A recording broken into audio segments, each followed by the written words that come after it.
नमस्कार, मैं डॉक्टर राकेश हूँ। मैं लीवर और पेट रोग विशेषज्ञ हूँ। आज हम बात करेंगे इंटरमिटेंट फास्टिंग के बारे में। जैसे कि सबको पता ही है, आज के टाइम में फैटी लीवर की बीमारी, मोटापे की बीमारी बहुत ज़्यादा कॉमन हो गई है और इसका सबसे बढ़िया जो बेस्ट ट्रीटमेंट है वो है वज़न को कम करना। और वज़न कम करने के लिए डाइट का बहुत बड़ा योगदान होता है और इसमें ही सबसे इम्पोर्टेंट जो आजकल लोग करते हैं वो है इंटरमिटेंट फास्टिंग। इंटरमिटेंट फास्टिंग के बारे में अगर हम बात करें तो ये एक ऐसी चीज़ होती है कि जिसमें खाने और ना खाने के बीच में एक बैलेंस बनाना होता है और कैलोरी गिनने की बजाय एक टाइम मैनेजमेंट करना ज़रूरी रहता है कि आप हर खाने की कैलोरी गिनें और फिर खाना खाएं। उसकी बजाय आप एक लिमिटेड टाइम पीरियड में खाना खाएं और बाकी टाइम ना खाएं। इससे बहुत तेज़ी से वज़न घटने में हेल्प मिलती है और मेटाबॉलिक हेल्थ अच्छी होती है। दूसरा होता है इंसुलिन लेवल में कमी।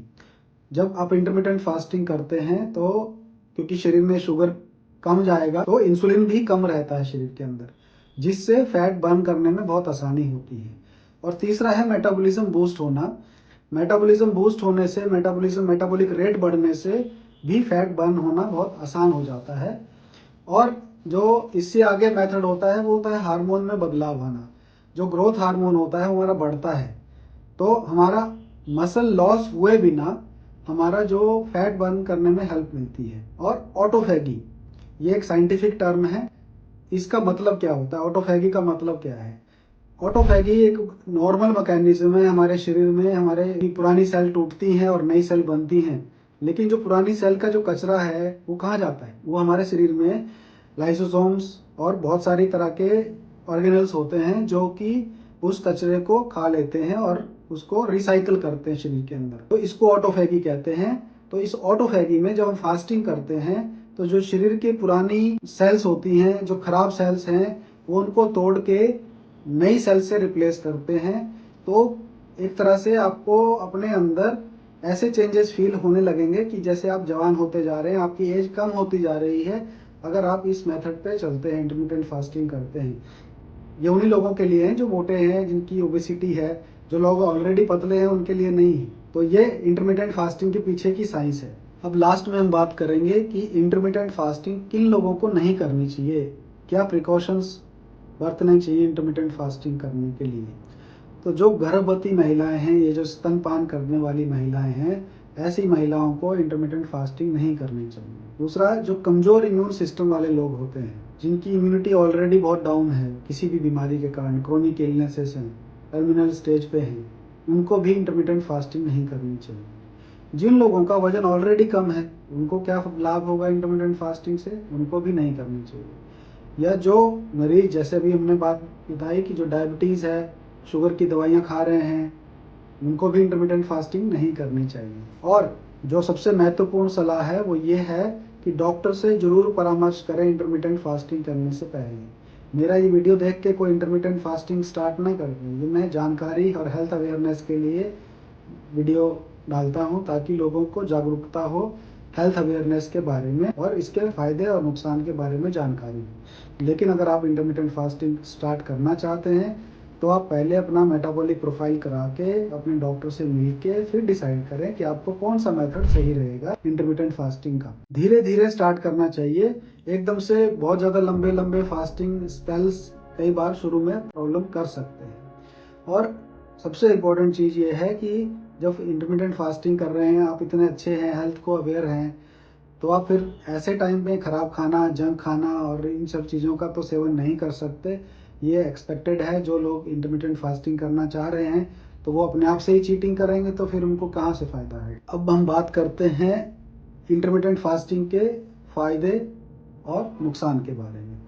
तो इंटरमिटेंट फास्टिंग कर ही इसीलिए रहे हैं कि हमें वेट लॉस करना है। तो सबसे पहला जो फ़ायदा है इंटरमिटेंट फास्टिंग का वो है वेट लॉस होना। तो वेट लॉस काफ़ी तेज़ी से होता है। जो अच्छे नियमित रूप से इसको करते हैं उनका वेट लॉस होता है, अचीव होता है इससे। दूसरा, इंसुलिन सेंसिटिविटी में सुधार। जो टाइप 2 डायबिटीज़ है या फैटी लिवर डिजीज़ होती है, उसमें क्या होता है कि जो फैट है वो हेपेटोसाइट से सेल्स के ऊपर आके जुड़ जाता है, तो इंसुलिन काम नहीं कर पाता है और इंसुलिन रेजिस्टेंस हो जाता है। इसको ठीक करने के लिए जो फैट शेड आउट होगा सेल के ऊपर से, तो इंसुलिन को सेल दिख जाएगी और वो काम कर लेगा। तो इंसुलिन सेंसिटिविटी में सुधार होता है। इसके तीसरी जो बात होती है, दिल की सेहत में सुधार होता है। Cholesterol level, blood pressure level और ट्राइग्लिसराइड लेवल सब इसमें कम होते हैं। तो जो दिल की नसों में फैट जम सकता है, जो फैट लीवर में जमा हो सकता है, वो फैट कम हो जाएगा और आपको दिल की भी हेल्थ अच्छी रहेगी, लीवर की भी हेल्थ अच्छी रहेगी। इसके अलावा ब्रेन हेल्थ में भी बहुत अच्छा माना गया इंटरमिटेंट फास्टिंग को। जैसे कि अल्जाइमर डिजीज जो ओल्ड एज में हो जाती है, उसमें कमी पाई गई इंटरमिटेंट फास्टिंग करने से। और लिवर के टॉक्सिसिटी भी कम होती है, लिवर की हेल्थ में बहुत अच्छा सुधार होता है इंटरमिटेंट फास्टिंग के कारण। और जो लोग इस तरह की इंटरमिटेंट फास्टिंग करते हैं, उनका जिनका वजन एक कंट्रोल में रहता है, वो बहुत सारी ऐसी स्टडी हैं जो सपोर्ट करती हैं कि जो लोग पतले होते हैं उनकी लाइफ लंबी होती है, वो ज़्यादा लंबा जीते हैं। तो इंटरमिटेंट फास्टिंग का अल्टीमेट एम तो यही है, हमें पतला होने के लिए कर रहे हैं, तो उससे हमारी लाइफ की लेंथ बढ़ती है। इसके अलावा ऐसा नहीं है कि इंटरमिटेंट फास्टिंग 100% सेफ है, कुछ इसके प्रॉब्लम भी हो सकती हैं, साइड इफेक्ट्स भी हो सकते हैं, लेकिन वो मैनेजेबल होती हैं चीज़ें। शुरुआती दिनों में कमजोरी और थकान फील हो सकती है। हमारी बॉडी जो होती है, ग्लूकोज जो शुगर होती है, कार्बोहाइड्रेट होती है, उसको मिलके बड़ा अच्छा फील होता है, उससे बहुत एनर्जी फील होती है। जब वो नहीं मिलेगा शरीर के अंदर तो हमें थकान फील होगी, कमजोरी फील होगी। लेकिन जैसे शरीर का अपना एक सिस्टम होता है, वो जो स्टोर्ड फैट है लिवर के अंदर या कहीं और, उसको यूटिलाइज करना शुरू कर देता है और वो उस फैट से ही फिर एनर्जी बनाना शुरू कर देता है।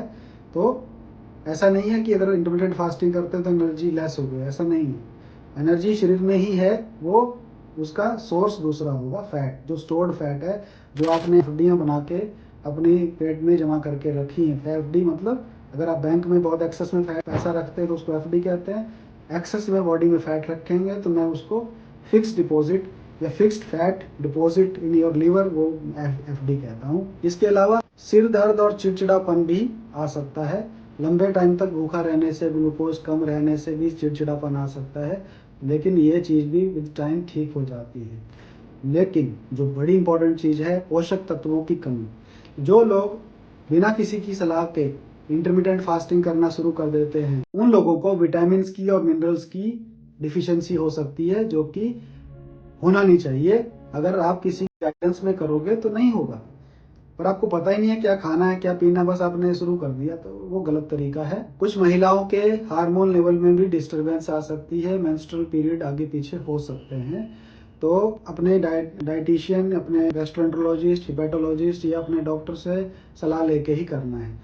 ब्लड शुगर ड्रॉप हो सकता है। जो डायबिटिक पेशेंट है, ऑलरेडी आपकी शुगर की दवाई चल रही है और आप फास्टिंग करने लग गए, तो वो गलत है। डायबिटिक पेशेंट को जो ऑलरेडी मेडिसिन पे है, उनको वो नहीं करना चाहिए, इंटरमिटेंट फास्टिंग नहीं करना चाहिए, नहीं तो शुगर ड्रॉप कर सकती है। तो इंटरमिटेंट फास्टिंग करते कैसे हैं? इंटरमिटेंट फास्टिंग करने के डिफरेंट डिफरेंट तरीके होते हैं। जैसे कि जो सबसे कॉमनली जो लोग यूज़ करते हैं वो होता है 16 से 8 घंटे का मेथड। मतलब 16 घंटे फास्टिंग और 8 घंटे का खाने का टाइम।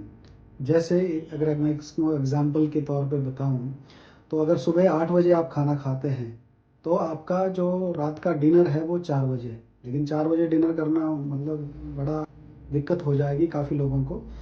तो आप इसको अगर 9 बजे तो 5 बजे, 10 बजे 6 बजे या 11 बजे से 7 बजे। तो ज़्यादातर जो अप्रोप्रिएट रहता है कि 11 बजे से 7 बजे।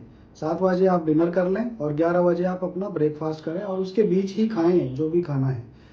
ना आपने 11 बजे से पहले खाना है कुछ, ना ही 7 बजे के बाद खाना है। अगर इस पीरियड में आपको भूख लग जाती है तो क्या करें? तो आप पानी पी सकते हैं, पानी में नींबू डाल के ले सकते हैं, शहद डाल के ले सकते हैं, लेकिन एनर्जी नहीं लेंगे, एनर्जी फ्री चीज़ें लेंगे। ये होता है इंटरमिटेंट फास्टिंग करना। इसके अलावा जो दूसरे मेथड होते हैं इंटरमिटेंट फास्टिंग के, वो होते हैं 5-2 मेथड। मतलब 5 दिन आप नॉर्मल जैसे आप खाते हैं खाते रहिए, लेकिन 2 दिन कंप्लीट फास्टिंग पे चले जाइए। सैटरडे संडे फास्ट कर लीजिए कंप्लीट फास्टिंग, जब हम ज़्यादा खाना खाते हैं यूजुअली, तो उन्हीं 2 दिन को पकड़ लीजिए और उन्हीं 2 दिन में अपना फास्टिंग शुरू कर दीजिए। और उस 2 दिनों के दौरान सिर्फ कुछ ना खाएं, पानी लिक्विड डाइट पे चले जाएं। तो एनर्जी जब नहीं रहेगी शरीर में तो आपका फैट लूज होना शुरू होगा। मैं बताऊंगा कैसे, क्या तरीका है, क्या साइंटिफिक लॉजिक है इसके पीछे। तीसरा मेथड होता है कि आप एक ही कुक्ड फीड खाएं, बाकी 2 अनकुक्ड खाएं। मतलब कि जो हम रोटी बनाते हैं या कुकर पे तो चावल बना रहे हैं, कुछ भी जो पका के खा रहे हैं वो एक ही खाना खाना है।